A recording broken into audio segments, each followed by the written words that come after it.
En Capital Radio, Atalayar. Las claves del mundo en tus manos. Con Víctor Arribas.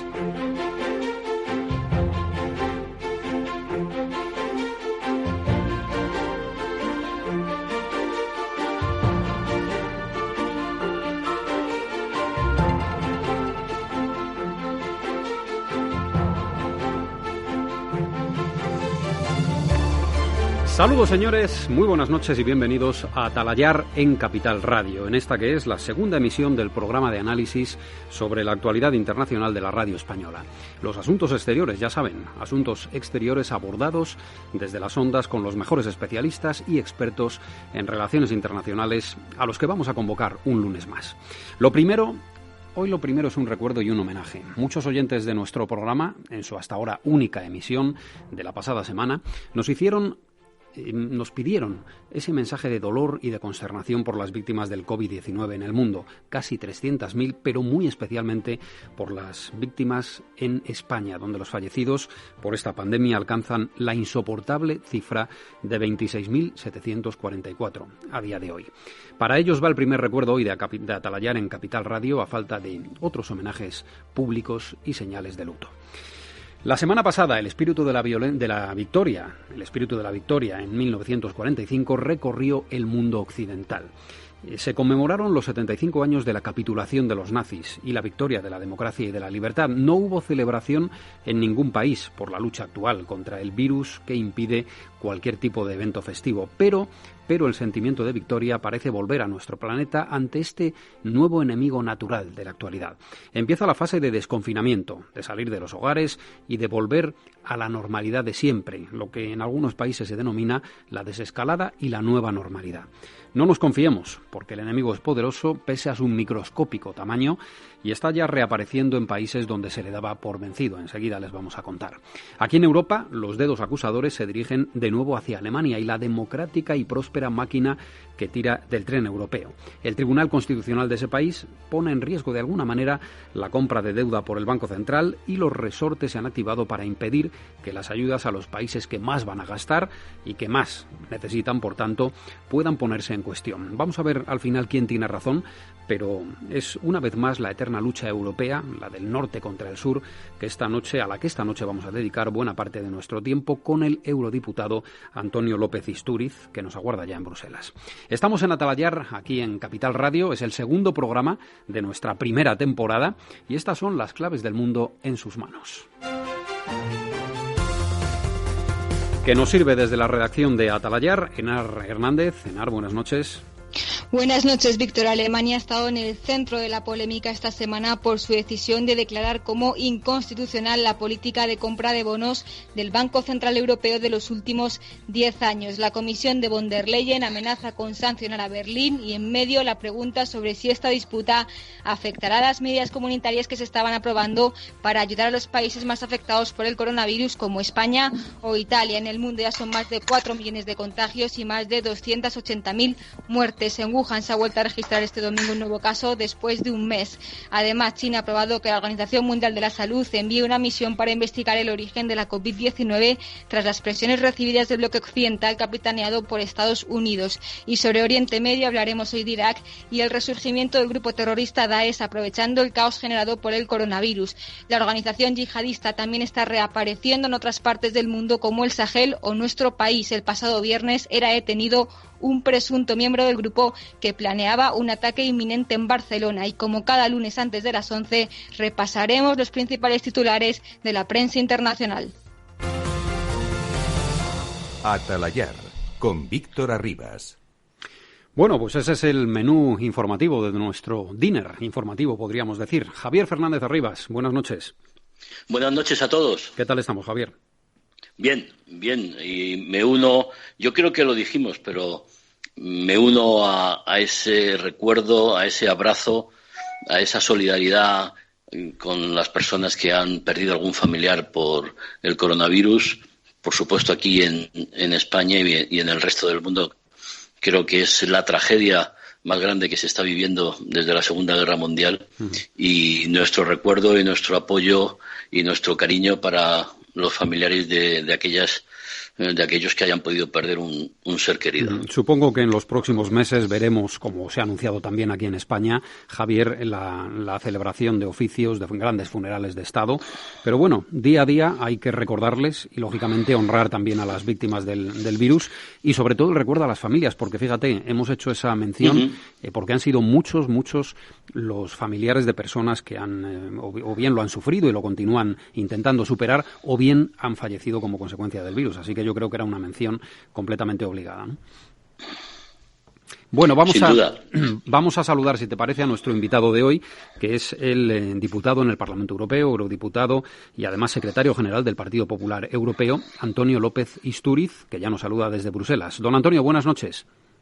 Muy buenas noches. Encantados de saludarle desde Capital Radio. Gracias por estar con nosotros. No, igualmente.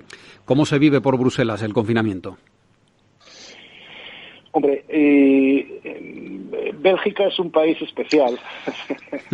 Todos sabemos que han estado durante 3 años sin un gobierno federal, pero casualmente, pues a veces dan ejemplo, ¿no?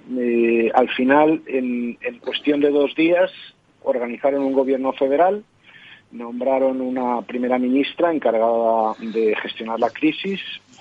Yo mismo fui testigo de que los preparativos en los hospitales médicos habían sido habían empezado antes que en España, puesto que tuve que pasar por un hospital por una razón personal y me fijé que estaban ya a finales de enero, estaban preparando el ala del hospital y yo pregunté para qué era y me dice no, para el coronavirus, que en aquel momento pues todos pensábamos que iba a ser algo pasajero, ¿no? Y tercero, pues han tenido un poco más en cuenta la cuestión psicológica, han permitido pasear durante el confinamiento, con restricciones, lógicamente, ¿no? Con el típico distanciamiento social, etcétera, etcétera. Pero bueno, no ha sido, lógicamente, lo que ha ocurrido en España, ¿no? También las circunstancias eran distintas. Aquí no hubo actos como lo que pasó en febrero en nuestro país, masivos, ¿no? En fin. Y luego, por último, destacar pues que han sido muy transparentes en la gestión de cifras. El número de muertos supuestamente ha sido algo elevado para la cifra de los habitantes de Bélgica, pero no es menos cierto que es el país que más transparente ha sido en dar las cifras y que no ha mentido respecto a ello, ¿no? Cosa que también aquí genera, por cierto, debate político, ¿no? Ya. Si se debería haber dicho tanta la verdad o no. Porque, claro, hay sospecha de otros países que no se está diciendo la verdad sobre los números, ¿no? Bueno, siempre es conveniente decir la verdad y ser transparente, desde el punto de vista de un gobierno. Yo creo que sí, y sobre todo por el futuro. Yo creo que aquellos países que sean más abiertos, más transparentes en la gestión de las cifras, dan mayor seguridad y invitarán más a la gente a viajar a esos países. Sin duda. Nos entendemos. Claro, yo, por ejemplo, ahora pongamos el caso, ¿no? A mí me gusta siempre ejemplos un poco andar por casa. En viaje de novios nos vamos a Malasia. ¿Quién se va a ir a Malasia en los próximos meses? Nadie. ¿Por qué? Pues porque no da mucha seguridad, que ahí realmente no se saben ni cifras ni nada, ¿no? Y hay muchos gobiernos, nosotros estamos en un oasis democrático en la Unión Europea, pero estamos rodeados de regímenes autoritarios donde nadie ha dicho la verdad sobre las cifras. El caso de China era un caso ostensible, ¿no? 8.000 muertos en China no se lo creen ni ellos. Rusia no jamás ha dado un dato. Bueno, y luego ya dentro de la Unión Europea, incluso dentro de nuestras propias democracias, pues los datos tampoco, ¿no?, se disputan, como es el caso de nuestro país, ¿no? Yo creo que lo mejor, como ha hecho Bélgica, es dar las cifras reales y se convierte así en un país, digamos, seguro, conforme vayan pasando ya a una situación de estabilización, son países más seguros a la hora de viajar. Y yo creo que España, en ese sentido, debería ser puntero. Porque, claro, lo que nosotros queremos es que la gente venga. Es un país de turismo y este verano tienen que venir, ¿no?, turistas de alguna manera, o tenemos que dar seguridades, ¿no? Y yo creo que la transparencia siempre es lo mejor. Vamos a ver qué pasa al final con el verano, porque aún la gente tiene muchas incertidumbres, muchas incógnitas y hay cosas por resolver. Bueno, le hemos convocado, don Antonio, sobre todo como consecuencia de la decisión del Tribunal Constitucional alemán de la semana pasada, que pone en cuestión una serie de cosas que queremos analizar con usted, pero que vamos antes a fijar en la crónica de Enar Hernández, que nos va a contar exactamente qué es lo que dijo el Constitucional alemán, Enar, y cuáles ¿Cuáles han sido las principales reacciones que se han ido suscitando a lo largo de la semana? Adelante, Nar.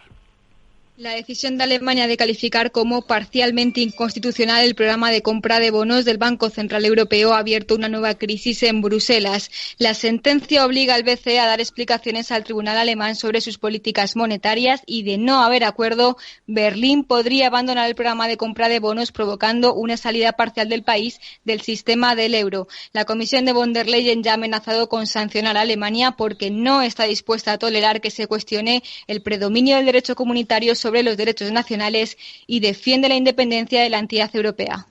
I think that these are the two elements: independence from governments, from lobbies. I think that the Governing Council of the ECB takes its decisions only taking into consideration the mandate that has been, given in the treaty. Yo creo que estas son las dos patas, independencia de gobiernos y de lobbies. Creo que el Consejo de Gobierno del BCE adopta sus decisiones tomando en consideración únicamente el mandato del tratado, asegura en esta línea el vicepresidente del BCE, Luis de Guindos. La decisión alemana además llega en un momento crítico, en plena negociación de los paquetes de ayuda que se enviarán a los países más afectados por el coronavirus, entre ellos Italia y España.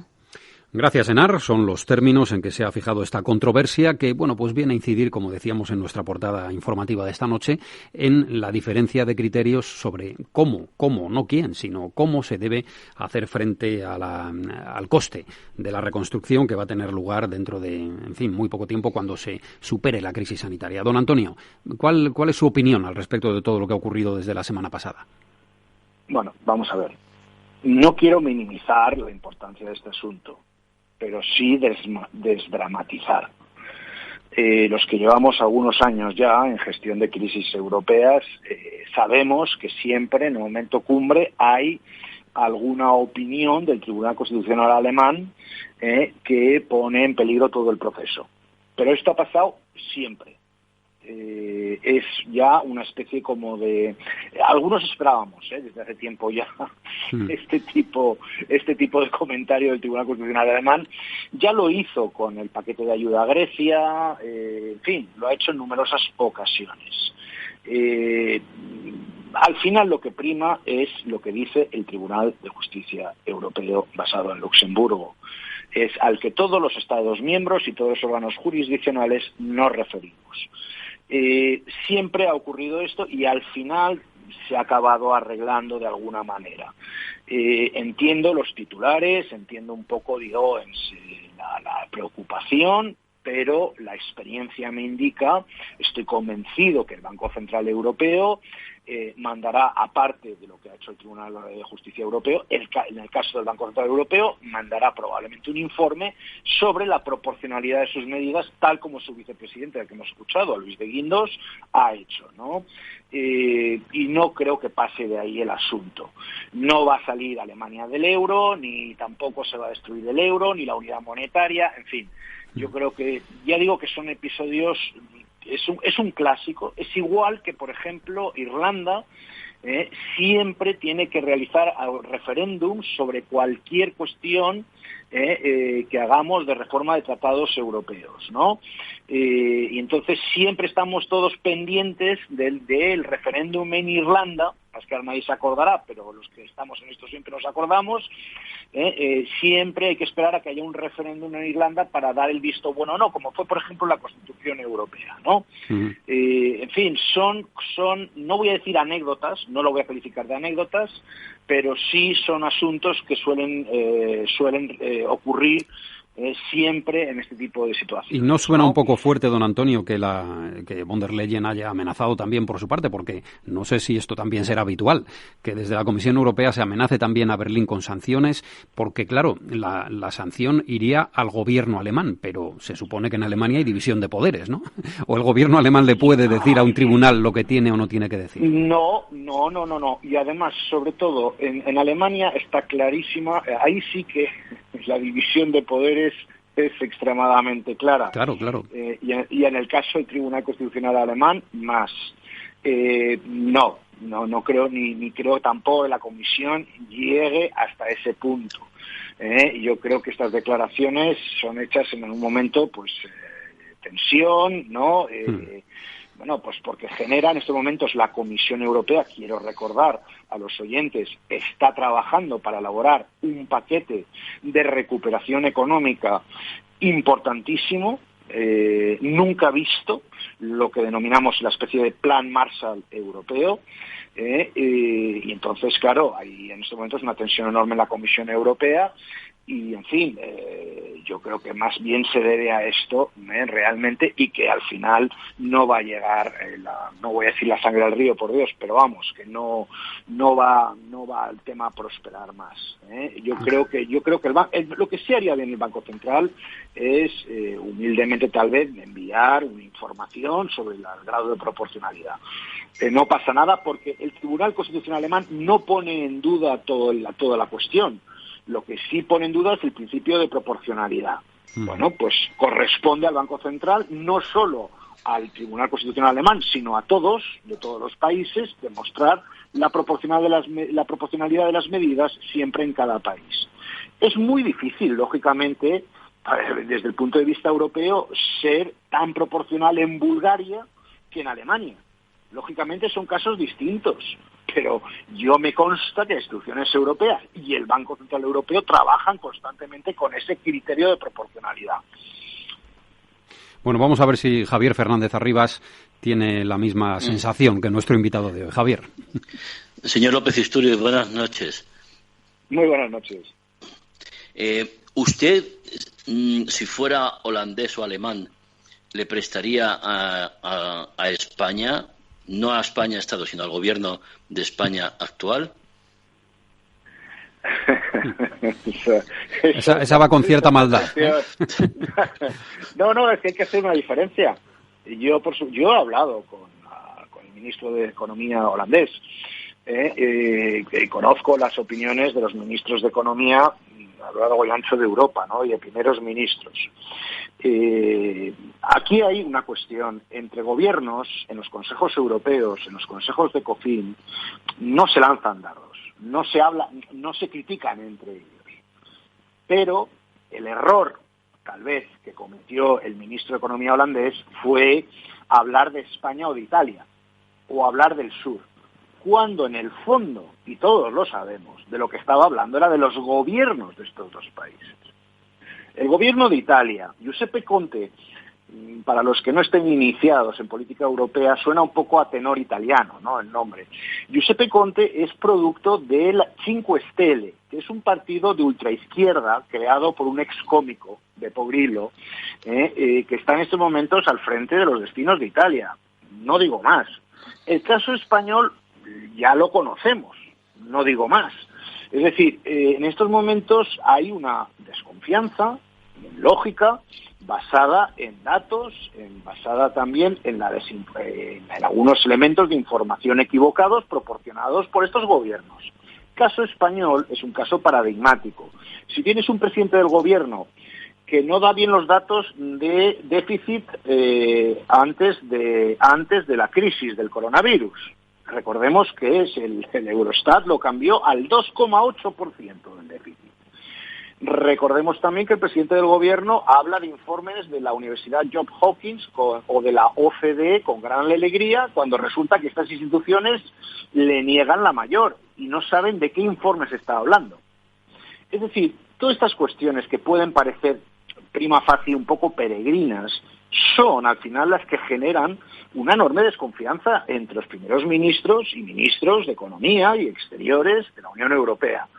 Tenemos también una ministra de Asuntos Exteriores española que se dedica a ir a la BBC y a cadenas internacionales a decir que todos los españoles están teniendo sus test. Bueno, a los hechos me remito. Ya sabemos todos qué es lo que está pasando en España. Y luego, lógicamente, todo esto no crea ese ambiente que hablábamos antes de transparencia tan necesario para afrontar ese periodo de reconstrucción.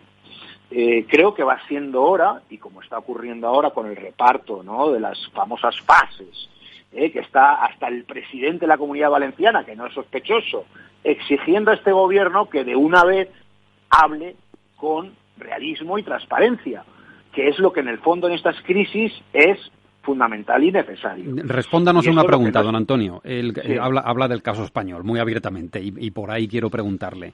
Hoy se ha publicado un avance de lo que podría ser la renta básica mínima que el Gobierno está diseñando en estos días para que entre en vigor seguramente el próximo mes de junio. Y se habla de hasta 1.015 euros para las personas que no tienen ningún tipo de ingreso y que necesitan, en fin, para las necesidades fundamentales y absolutamente necesarias en un hogar, en una familia, una renta mínima. Con estos datos y con el aumento importante del gasto público en España, ¿se verá Sánchez obligado a pedir el rescate, el MEDE? ¿O hay otras fórmulas que se van a habilitar que evitarían ese estigma y la condicionalidad que tiene un rescate para una economía como la española, claro? Si el señor Sánchez, vamos a ver, tenemos un precedente ya, yo lo viví también, en el año 2011, ¿no? 2009, 2011. El señor Zapatero empezó tomando algunas medidas, pero no tomaba las medidas necesarias.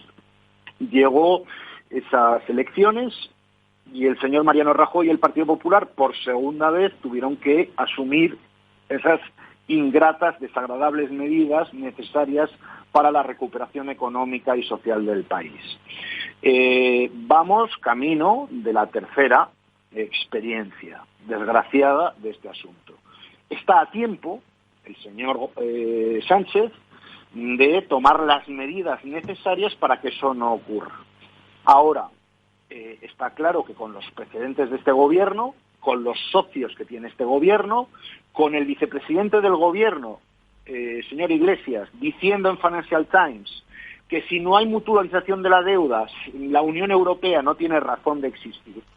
Con este tipo de cuestiones, lógicamente, nada me llama a esperar que este gobierno vaya a tomar las medidas necesarias para que no se produzca ese rescate.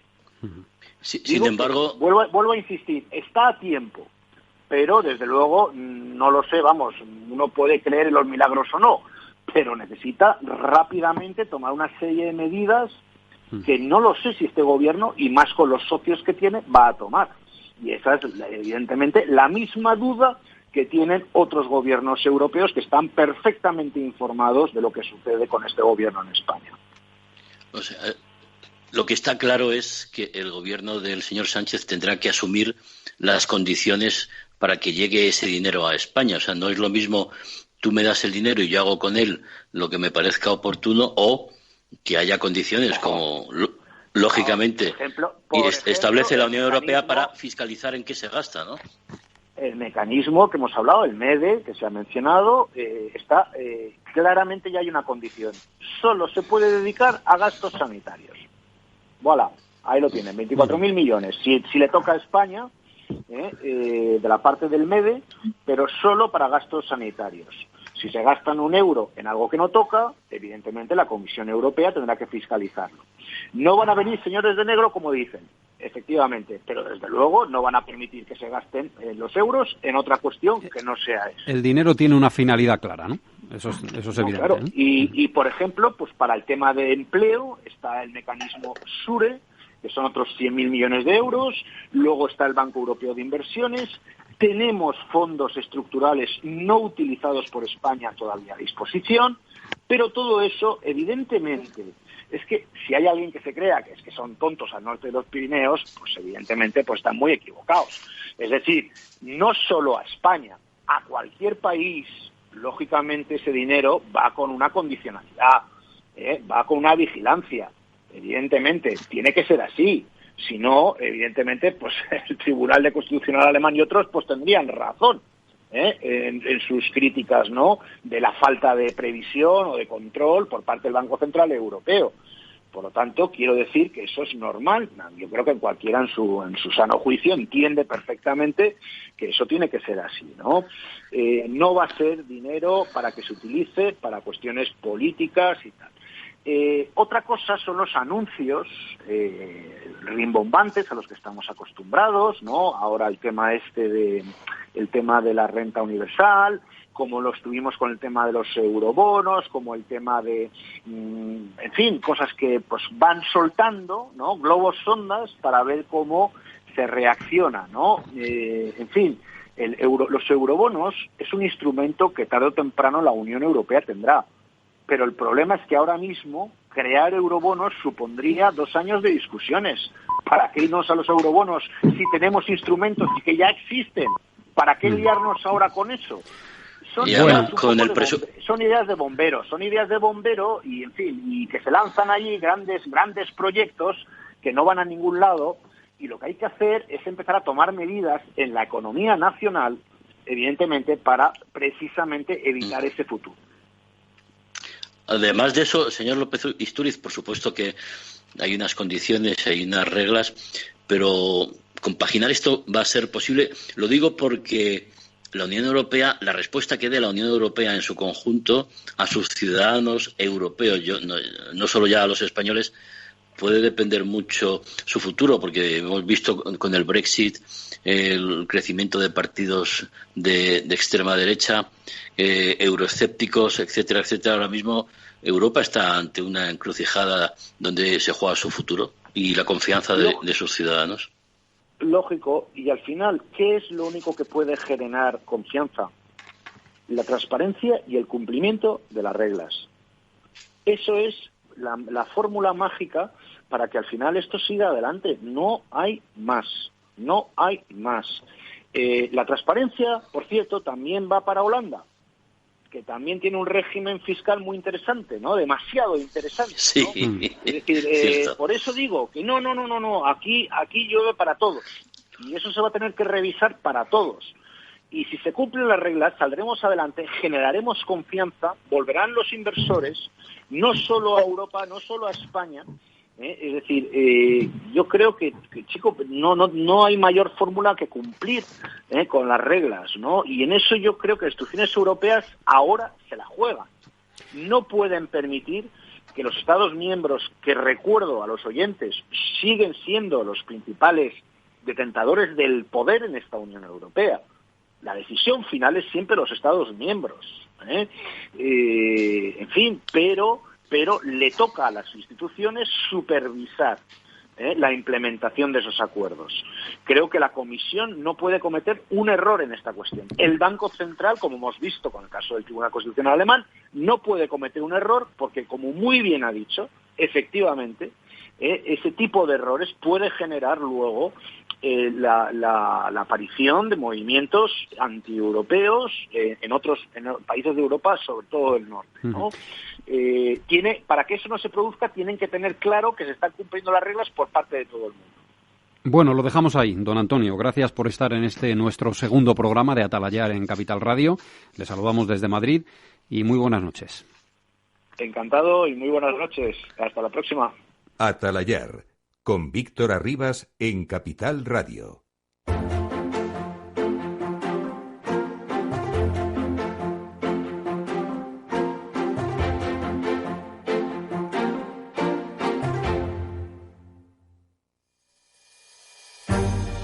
Diez de la noche, 33 minutos, 1 hora menos en Canarias. Vamos a situar un poco los principales titulares del coronavirus o la lucha contra el coronavirus en el mundo. Ha habido un rebrote de casos en algunos países. Nos lo resume todo desde la redacción de Atalayar, Ana Rodríguez. Ana, buenas noches. Hola, buenas noches. Sí, aumentan de nuevo los casos en Corea del Norte y China, y también lo hacen las tensiones entre China y Estados Unidos. El secretario de Estado de Estados Unidos ha culpado en repetidas ocasiones a China de crear el virus y ha advertido de que impondrán nuevos aranceles contra la nación asiática. La reacción por parte de China ha sido asegurar que Estados Unidos está lanzando estas acusaciones para evitar la responsabilidad por su mala gestión de la pandemia. Es más, este sábado han hecho público un artículo de unas 30 páginas en el que rechaza las acusaciones de haber retenido información sobre el nuevo coronavirus. Sin embargo, no es Estados Unidos el único país que pide explicaciones. A lo largo de la semana, Alemania se ha sumado a la nación norteamericana, Reino Unido y Francia, y ha exigido a China que aclare cómo surgió el virus. En estos momentos, Estados Unidos se ha posicionado como el país con más fallecidos en todo el mundo, contagios que han llegado incluso hasta la Casa Blanca. Durante este fin de semana, un portavoz de prensa del vicepresidente Mike Pence ha dado positivo, obligando a la Casa Blanca a desmentir que el vicepresidente estuviera en aislamiento. Tanto Pence como Donald Trump han dado negativo en las últimas pruebas de diagnóstico a las que se han sometido en las últimas semanas, un tiempo en el cual las acusaciones contra China no han dejado de sucederse. Gracias, Ana. Ahora volvemos contigo. Bueno, pues ya vemos que hay rebrote de casos en Alemania, también en China, en Corea. El virus que se ha hecho fuerte, podemos decir, en la Casa Blanca, Javier. No se han puesto en confinamiento el presidente y el vicepresidente, pero deberían haberlo hecho, ¿no? ¿No te parece? Sí. Estaría bueno que Trump, que está yendo por ahí, va a una fábrica de mascarillas y no se la pone y va ahí desafiando, bueno, como el presidente brasileño también, Bolsonaro, estaría bien que el señor Trump cogiera el virus, sobre todo para que supiera qué es lo que se siente y cuál es la verdadera dimensión de la enfermedad y lo que se sufre y lo que luego eso está provocando en los seres humanos, porque hay una imagen lo ha tomado un poco a la ligera, ¿verdad? La imagen de la isla de Hart ahí al lado de Nueva York con esas fosas comunes, la verdad es que no se me quita de la cabeza y entiendo que el presidente debería, por mucho que esté en año electoral y que esté echando un pulso con los gobernadores del estado que son demócratas y demás, y más ve con el rabillo del ojo que Joe Biden, el que va a ser, se supone, candidato demócrata, va subiendo, pero yo creo que el número de muertos, lo decíamos al principio, no hay que olvidar que esto se está llevando muchísimas vidas y en Estados Unidos muchísimas vidas se ha cobrado ya la pandemia, ¿no? Bueno, uno de los expertos que más sabe de Estados Unidos en nuestro país es José María Peredo, al que ya saludamos. Don José María, buenas noches. Víctor, muy buenas noches. Enhorabuena por este nuevo proyecto que lideras de Atalayar en Capital Radio. Muchas gracias, hombre. Catedrático de Comunicación y Política Internacional de la Universidad Europea, buen amigo, ya nos acompañó en la etapa televisiva del 24 horas, en aquellos asuntos exteriores donde vino en muchas ocasiones José María. Bueno, de todo lo que ha ocurrido en estos últimos días, José María, en relación a Estados Unidos, a esa exigencia de Donald Trump de que China aclare el origen del virus, hemos visto que Alemania puede desmarcarse un poquito de esa posición a través de ese informe de la inteligencia alemana que no relaciona directamente el virus con el laboratorio P4 de Wuhan. En fin, ¿qué te sugiere todo esto? Bueno, a mí me sugiere, lo primero, que hay una tensión evidentemente geopolítica entre las dos superpotencias. Voy a cogerle prestado al Economist, a la revista The Economist, un titular que dice: estamos en un momento de insultos superpotentes, es decir, las superpotencias entrando en una dialéctica desinformativa y de propaganda una en contra de la otra, verdaderamente extraordinario, ¿no? Que no me parecía que pudiera llegar hasta tal nivel como está ocurriendo. Bueno, hay dos interpretaciones. Una es la que dice, la que acaba el señor Javier Fernández Arribas, es decir, es que nos encontramos ante una situación interna de cifras absolutamente trágicas en los Estados Unidos. Estamos hablando de más de 20.000 muertos y se está especulando con la posibilidad de que 130.000 norteamericanos pierdan la vida. Es decir, y en China estamos ante una situación probablemente similar, aunque desconocida, porque en China no hay libertades y no hay suficiente transparencia como para poder saber cuál ha sido el impacto, pero indudablemente con una situación interna muy agravada por la crisis económica. Eso yo creo que está también impulsando, fomentando el hecho de que uno se esté tirando contra el otro, es decir, la crítica situación interna. En el caso de Estados Unidos, y concluyo con esto mi primera reflexión, en el caso de Estados Unidos ha venido además la campaña electoral a situar a China como un elemento de rechazo por parte de los votantes, del votante general, del votante medio. No hay minorías, no, el votante medio. ¿Qué opina usted de China? Opino que ha actuado mal y que ha tenido responsabilidad de la expansión del virus. Entonces han visto ahí los candidatos, no solo los candidatos a la presidencia, no solo el gobierno, sino los candidatos que ahí había un argumento, ¿no? Pero en Estados Unidos, José María, cuando se produce una amenaza, aunque sea de carácter natural como es esta, un virus que se difunde por el mundo, el ciudadano tiende a rearmarse en torno a su gobierno y sobre todo a la figura presidencial. Hablamos de un régimen absolutamente presidencialista y, sin embargo, en esta ocasión los índices de popularidad de Trump no terminan de subir, es decir, no terminan de reflejar lo que sí ocurrió con George Bush cuando se produjo el ataque del 11 de septiembre, ¿no? Muy buena comparación, efectivamente. No ha cerrado filas Estados Unidos, tampoco la reacción de Donald Trump ha sido como en otros muchos gobiernos del mundo, no ha sido una reacción clara, de liderazgo capaz de compaginar el sentido humanitario con el sentido de la protección sanitaria, con el sentido del impulso a la confianza económica. Muy difícil. Se ha conseguido en determinados países, y me permitiría decir, ¿no? Yo creo que va a haber aquí una serie de ganadores y de perdedores, que es una expresión que personalmente no me gusta mucho, pero va a haber unos ganadores y unos perdedores. Y Donald Trump, de momento, no está en ningún caso entre los ganadores, y las cifras de su país no ayudan. Pero no ayuda tampoco el hecho de que, claro, Estados Unidos vive absolutamente polarizado.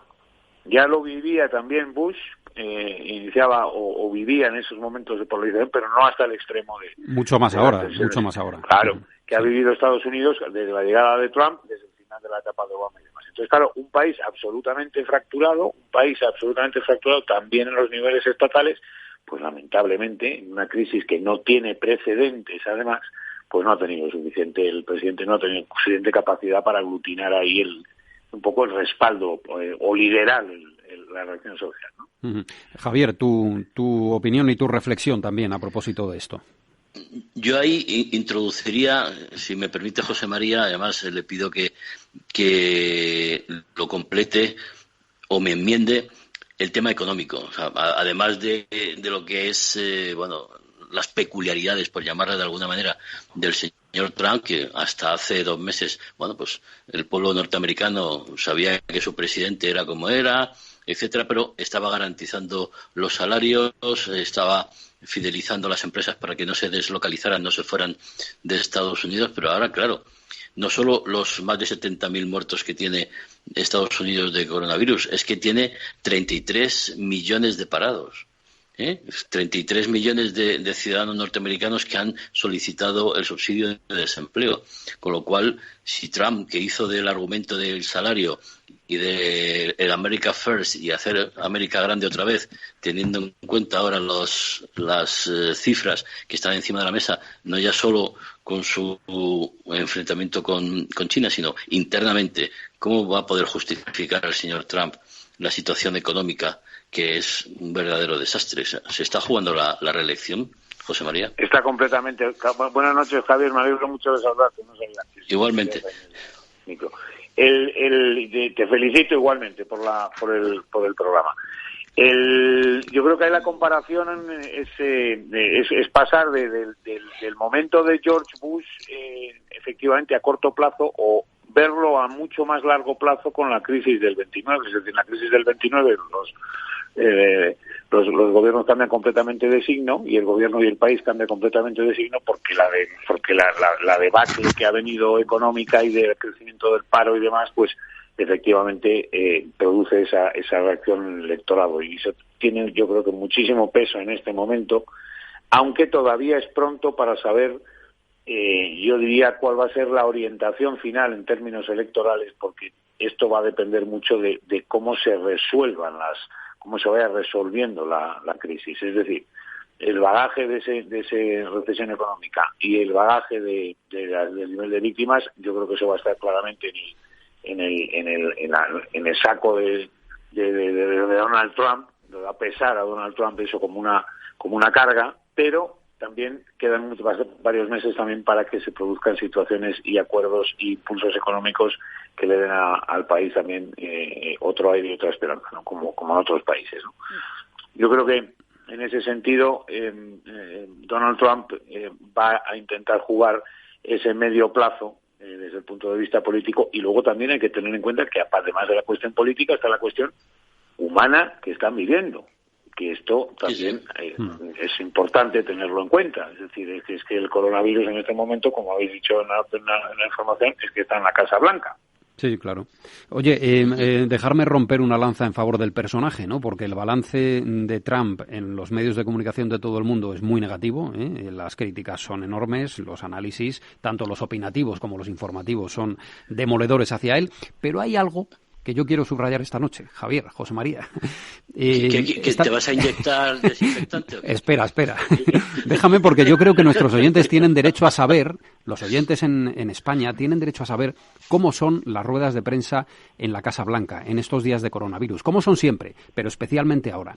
En nuestro país, en la Moncloa, se están haciendo unas comparecencias, unas conferencias de prensa con los periodistas a distancia, donde hay un sorteo extrañísimo y preguntan, con todos mis respetos, medios de comunicación que habitualmente no preguntan y no están presentes en las ruedas de prensa del Consejo de Ministros o en las ruedas de prensa del presidente, y ya digo, con todos mis respetos a todos los medios que ahí tienen el derecho y la palabra para formular preguntas al presidente o a los ministros, pero es imposible hacer una repregunta, es imposible insistir en una idea que no sea como, por ejemplo, la de la CNN el otro día, el sábado pasado, con una falsedad del presidente del gobierno. Es imposible repreguntarle y hacerle caer en su contradicción. Bueno, vean cómo son las discusiones de Donald Trump con los periodistas.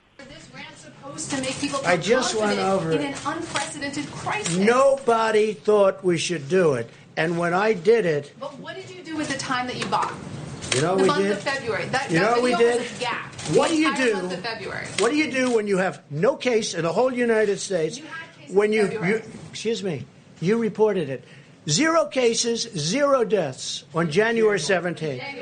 The entire January. I said in January. Video has a complete gap. On January 30th. Bueno, era la discusión que tenía una periodista, una corresponsal en la Casa Blanca, que realiza su trabajo desde hace muchos años allí, con el presidente abiertamente, sin intervenciones tasadas, sin nadie, ningún secretario de Estado que dé la palabra a un periodista o a otro, y cuando has dejado el uso de la palabra ya no tienes derecho a volver a hablar. Ahí se entabla un auténtico debate, Javier, y veíamos cómo el presidente contestaba y decía que no había casos en enero, que se habían tomado todas las medidas oportunas, y la periodista inquiría y pedía más información al presidente. Esto al menos sí lo está haciendo bien, ¿no? Sí, ahí a mí nadie me va a decir lo que tengo que hacer, decía Trump. Pero bueno, yo creo que los que hemos estado en esa sala de prensa de la Casa Blanca, donde no es nada fácil que te den la palabra, pero una vez que te dan la palabra, realmente tú puedes formular tu pregunta y repreguntar. Yo recuerdo hace no mucho tiempo que había un problema con el nombramiento del secretario de Defensa de un presidente, y entonces había polémica por una cuestión, ¿no? Entonces hubo una rueda de prensa. Primera pregunta: señor presidente, ¿qué ocurre con el secretario de Defensa que usted propone? No, eso no toca hoy no quiero hablar de eso. Bueno, las 10 siguientes preguntas fueron: señor presidente, ¿qué pasa con el secretario de Defensa? O sea, que en ese sentido, en Estados Unidos no permiten de esta manera que sea el presidente. Hombre, el presidente lleva la voz cantante y conduce dirige la rueda de prensa, absolutamente. Sí, pero los periodistas tienen capacidad para poder plantear los temas que realmente interesan a la sociedad norteamericana dentro de lo que es el criterio periodístico de cada uno de los medios y de los periodistas. Por supuesto. Y José María, y además me permitiría también añadir ahí que eso le pone muy nervioso y una posición de debilidad enorme a las potencias rivales de Estados Unidos. Es decir, esa maquinaria de libre expresión y esa maquinaria de comunicación política es lo que no pueden contrarrestar históricamente, no lo pudo contrarrestar nunca jamás la Unión Soviética, nunca jamás. Y en este momento es muy discutible que la propaganda china, con esta cantidad de envíos que están haciendo y esta propaganda de carácter comercial, vamos a decir, o de aprovechar también el comercio, la ayuda humanitaria, etcétera, muy difícilmente va a contrarrestar la maquinaria propagandística norteamericana, que no es propagandística, que es también informativa. Bueno, ahí lo dejamos. A mí ya me llama la atención que los periodistas sigan yendo a la Casa Blanca, hacen su chequeo, se sitúan a una distancia social de 2-3 metros cada uno, es decir, no entran por videoconferencia de ningún tipo. Allí están los periodistas y entran en auténticos debates con el presidente del país. Claro. Y ahí no se le quita la palabra a nadie, y los principales medios del país, que son los que más audiencia tienen, en cada rueda de prensa pueden preguntar al presidente. Yo quisiera saber hace cuántos días no escuchamos, por ejemplo, al periódico El Mundo o al periódico El País por hablar de diferentes tendencias, preguntarle al presidente del gobierno a un ministro, porque no les toca, porque se hace un sorteo que no sé muy bien de dónde ha salido y a quién se le ha ocurrido, pero en fin, a lo que vamos, que es a analizar la cuestión internacional y no las domésticas. Sobre cómo se produce el sorteo, esa es la verdadera cuestión. Claro. Pero bueno, algún día lo explicaremos. Sí.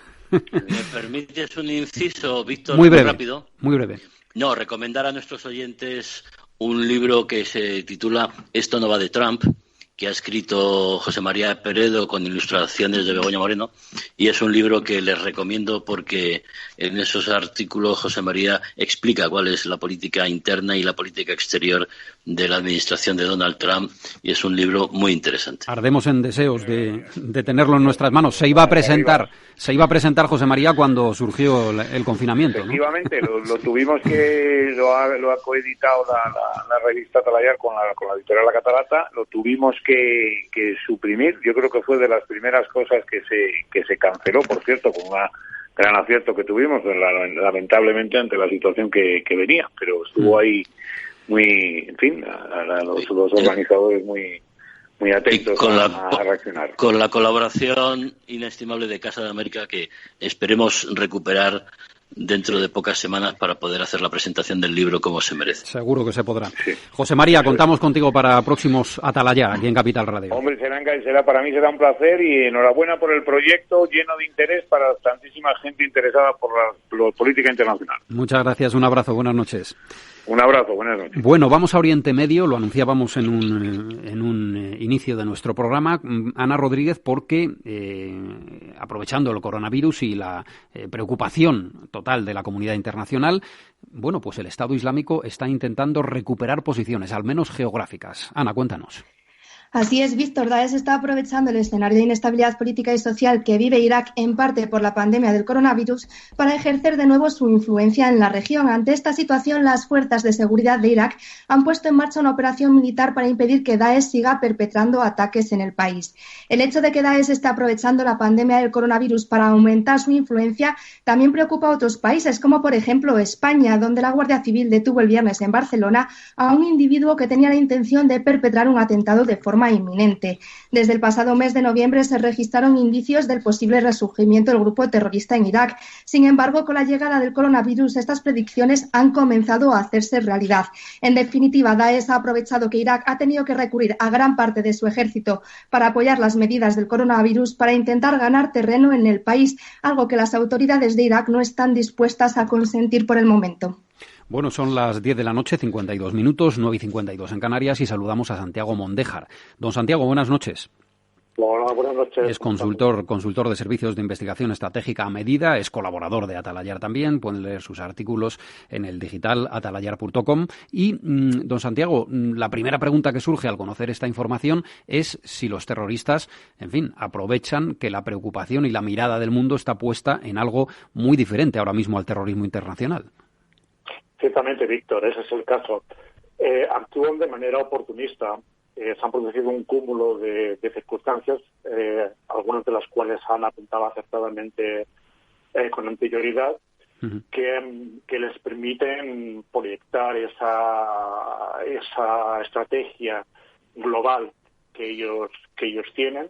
Hay que entender que el ISIS, el Daesh, no es un grupo de locos ni liscas que actúan sin premeditación, sino que funcionan como una corporación, como una especie de sindicato del crimen, que en muchos aspectos, cuando están implantados en un territorio, actúan realmente como un Estado, con una serie de organizaciones, con cartas locales y con toda una serie de sistemas impositivos, etcétera, que les permite pues sacar partido de la situación.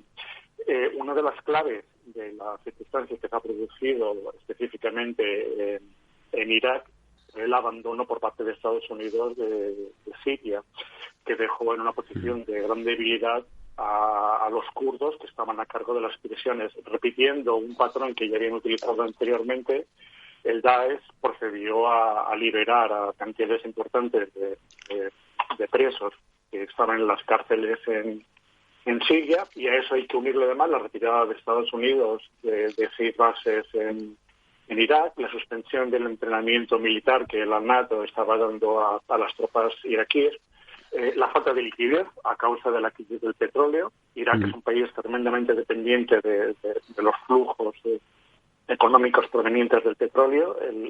La crisis que rusos y saudíes crearon ha causado problemas de liquidez para ellos, con lo cual no pueden pagar salarios, básicamente ese es el tema.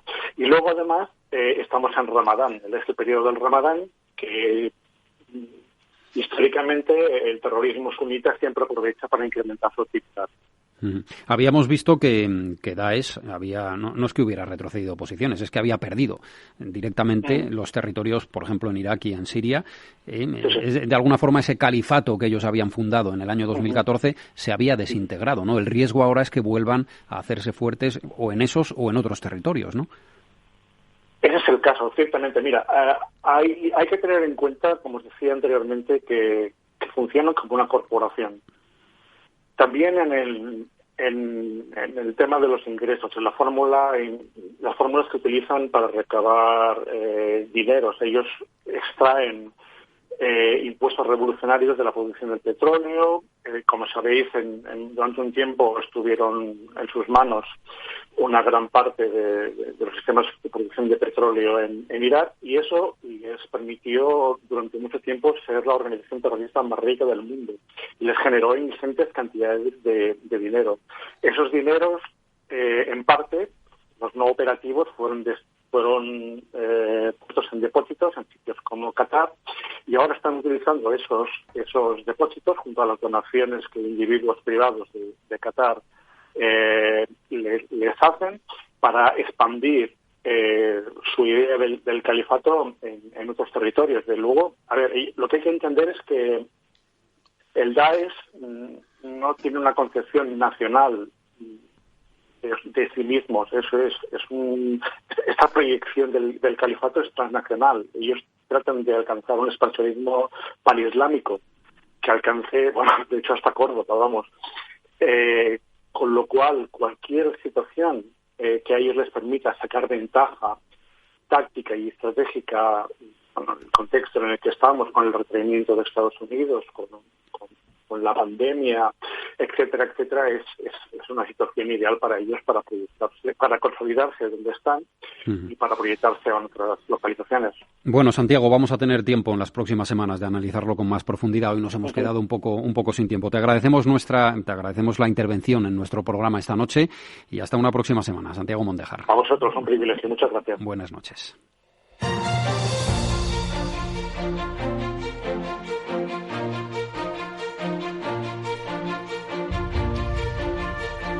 Don Javier, leo a esta hora en atalayar.com. Un incidente naval deja 19 miembros de la Marina iraní muertos. Ha sido fuego amigo esto, parece, ¿no? Sí, un error, pero que les ha costado caro. Hay casi mucha 20 tensión muertos, ahí, ¿no? en el estrecho de Hormuz y bueno, cuando tú te equivocas, aunque los sistemas electrónicos y nuevas tecnologías están bastante avanzadas, pero cuando cometes un error, pues las consecuencias son trágicas, efectivamente. Y otra de las grandes noticias que ofrece ahora mismo el digital es que Turquía y Argentina, en fin, que costaría pensar que sellaran una alianza tan cercana, ¿no? Pero efectivamente han llegado a un acuerdo como primera alianza estratégica, ¿no? Esto, ¿cómo lo entendemos? Porque el presidente Erdogan, dentro de lo que es su ambición fuera de sus fronteras, yo creo que también huyendo de la crisis interna, crisis económica, la lira turca el otro día tenía mínimos históricos y tiene graves problemas económicos, pues está buscando en el exterior una vía de escape. Puede ser Siria, puede ser Libia, y bueno, y también en América Latina está buscando sus apoyos, ¿no? Y esto lo hizo con Argentina, también tiene muchos apoyos con Venezuela, atención a esto. Y bueno, ahí Erdogan busca expandirse como sea. Y Henar Hernández, ¿cómo titulan ahora mismo los principales medios de comunicación del mundo? ¿Cuál es ahora mismo la noticia para los más importantes? La noticia está en el diario francés Le Figaro. Estados Unidos acusará a China de intentar piratear la investigación de una vacuna contra el coronavirus. Y también acabamos de conocer que las muertes en Estados Unidos han superado las 80.000. Bueno, Javier, pues ya vemos que Estados Unidos la sostiene y no enmienda. No, yo bueno, no quería dar muchas cifras en la radio, había hablado de más de 70.000, 80.000, es tremendo, es que ni siquiera la guerra de Vietnam había causado tantísimas bajas entre la sociedad norteamericana, ¿no? Y yo creo que eso está además azotando a unas capas de la sociedad, porque en Estados Unidos la sanidad no es como en España, y ahí son las capas más desfavorecidas de la sociedad las que están sufriendo sobre todo estas muertes. Bueno, ya vemos que Estados Unidos insiste con esa investigación a China y vamos a ver en qué queda todo eso. Yo creo que la próxima semana, casi seguro, tendremos que volver a hablar del asunto geopolítico que provoca este coronavirus. Gracias, Enar, gracias, Ana, también, y Javier Fernández Arribas. Hasta el próximo lunes. Buenas noches a todos. Bueno, y nosotros llegamos así a las 11 de la noche a Atalayar en Capital Radio. Ya saben, la actualidad del mundo en tus manos. Gracias por estar ahí. Gracias por su atención, señores. Feliz noche a todos.